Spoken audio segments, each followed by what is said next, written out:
Yosa, kembali lagi di Kakoi Anime dan ya, ini dia manga One Piece chapter 1060 yang memiliki judul Future Island Egghead. Di mana pada covernya ya masih melanjutkan petualangan Germa Double Six, di mana kita bisa melihatnya di sini Ichiji, Niji, Yonji, Ryoju bersama Caesar mulai kabur lewat jalur udara. Dan apakah mereka berhasil atau tidak? Ya, kita belum tahu untuk saat ini.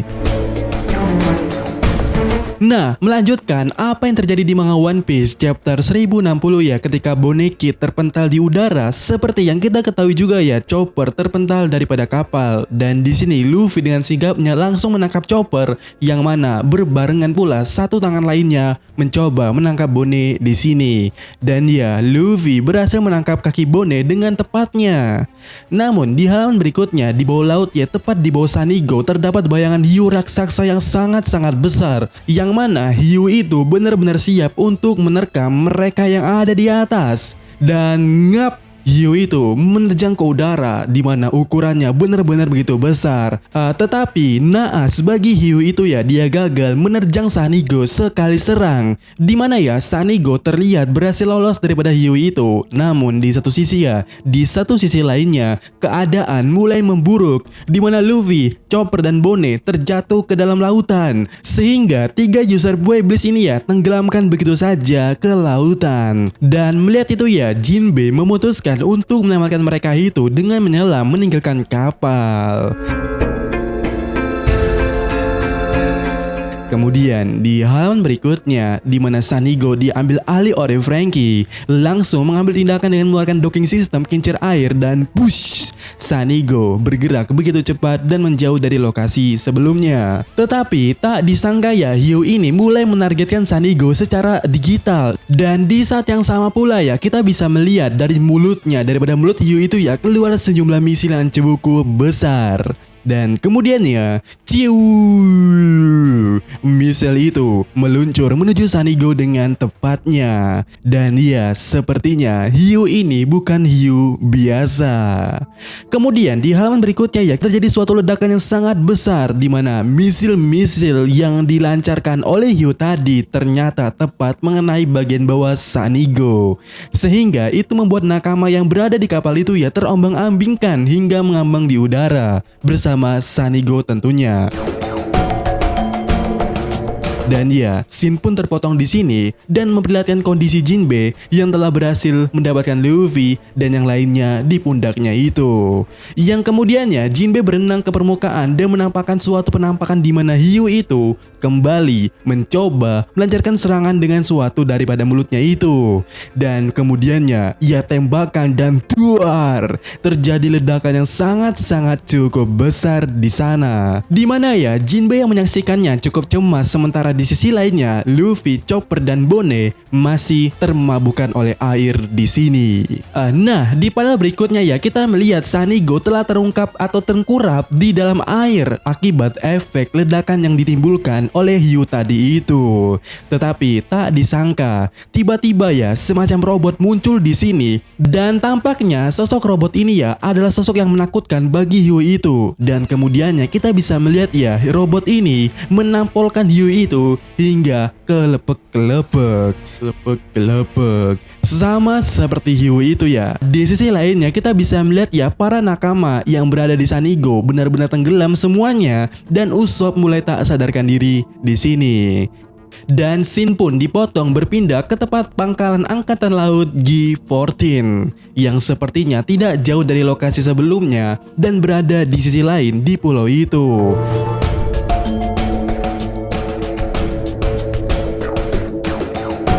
Di mana ya, di sini kita bisa melihat Tashigi yang ada di sana pula, dan juga terdapat anak-anak yang di Panghazard sebelumnya juga berada di sana, dan terlihat Merin sedang mengurus mereka itu. Dan kemudiannya di sini ya muncul komandan atau orang asli daripada pangkalan laut Gear 14 dan terlihat berbincang dengan Tashigi. Di mana wakil komandan itu ya meminta Tashigi untuk menenangkan bocah brengsek bernama Helmeppo. Tetapi Tashigi mengaku bahwa dia tidak bisa melakukan apa-apa dan menganggap hal wajar karena Koby adalah sahabat Helmeppo dan mereka berdua dianggap murid bagi Tashigi. Kemudiannya di panel berikutnya scene pun berpindah di mana kita melihat rombongan anggota SWORD di sini, di mana terlihat Helmeppo yang sedang menangis dan bernegosiasi dengan anggota SWORD lainnya. Yang mana arah pembicaraan yang tengah dilakukan oleh Helmeppo dan juga anggota SWORD lainnya itu soal situasi yang terjadi kepada Kobe. Ya, Helmeppo sedang berdiskusi bersama para senior SWORD di sini untuk segera ke Pulau Bajak Laut menyelamatkan Kobe. Tetapi Laksamana di sana mengatakan kalau jika kita menyerang pulau itu ya, mereka akan keluar seperti lebah. Namun Helmeppo memberi saran untuk memakai Serapim karena mereka juga ya pada saat ini berada di dekat pulau Egghead itu. Tetapi salah satu senior di sini menegaskan untuk diam dan mulai berkata, pertama Drake. Ya, Drake aja nih ya belum kita bisa dapatkan kembali, apalagi Kobe yang baru saat ini. Dan camkan ini ya anak muda, bahwasannya pada saat ini tidak ada yang bisa kita lakukan sekarang. Nah, kemudiannya scene berpindah ya, di mana diperlihatkannya suatu pinggiran suatu pulau dan terlihat tidak ada salju di sana. Yang mana di sini ya kita bisa melihat Jinbe, Bone, Chopper dan Luffy yang berada di sana. Dan ya kita bisa melihat bahwasannya mereka sedang mengeringkan tubuh mereka dan juga pakaian mereka di sana. Dan Bone kembali ke bentuk dewasanya yang di panel ini sangat-sangat wow.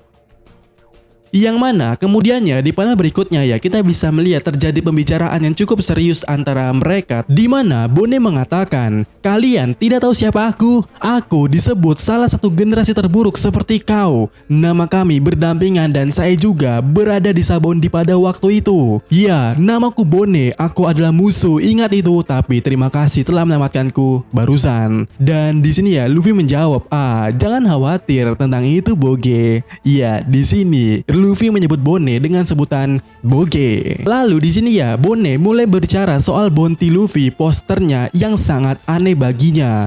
Di mana dia mengatakan, ada apa dengan postermu itu? Kami pikir rambutmu memutih dan koran juga membuat keributan tentang itu. Dan di sini Luffy mengatakan, iya, begitulah penampilanku ketika aku bebas. Dan kemudiannya kita bisa melihat di sini ya Jinbe mulai bertanya, apa yang terjadi dengan kapalmu itu dan juga kru-krumu. Dan Bone mengatakan bahwasannya aku kesini atau datang ke sini dengan sendirinya, meskipun kapalku dihancurkan atau dimakan oleh monster logam itu.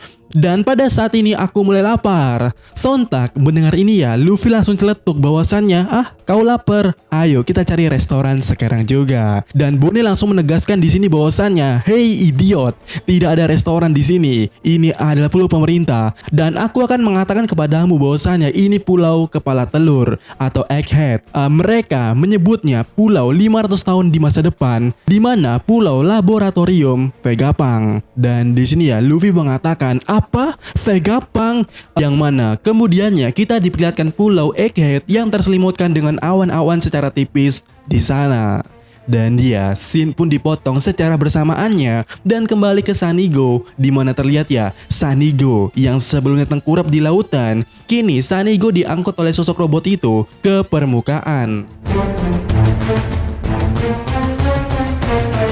Di mana kita melihat ya Franky dan Usopp yang begitu sangat terpukau dengan apa yang mereka lihat itu di depan mereka itu. Sementara kru lainnya cukup bertanya-tanya dengan situasi yang terjadi sekarang ini dan juga merasa sedikit shock dengan apa yang terjadi pada saat itu pula. Dan juga kita bisa melihat kondisi yang terjadi pada Karibo. Namun kemudiannya Brook dan Sanji merasa melihat seseorang di dalam robot itu. Dan seseorang yang berada di dalam robot itu ternyata merupakan sosok wanita. Kemudiannya ya Franky di sini mengatakan terima kasih telah menolong kami, tetapi gadis itu mengatakan ini kesalahan program, ini kesalahan kami. Dan ngomong-ngomong, siapa bilang aku menolong kalian? Aku adalah seseorang yang dipekerjakan oleh pemerintah, di mana dia menyebutkan nama Dr. Vegapunk.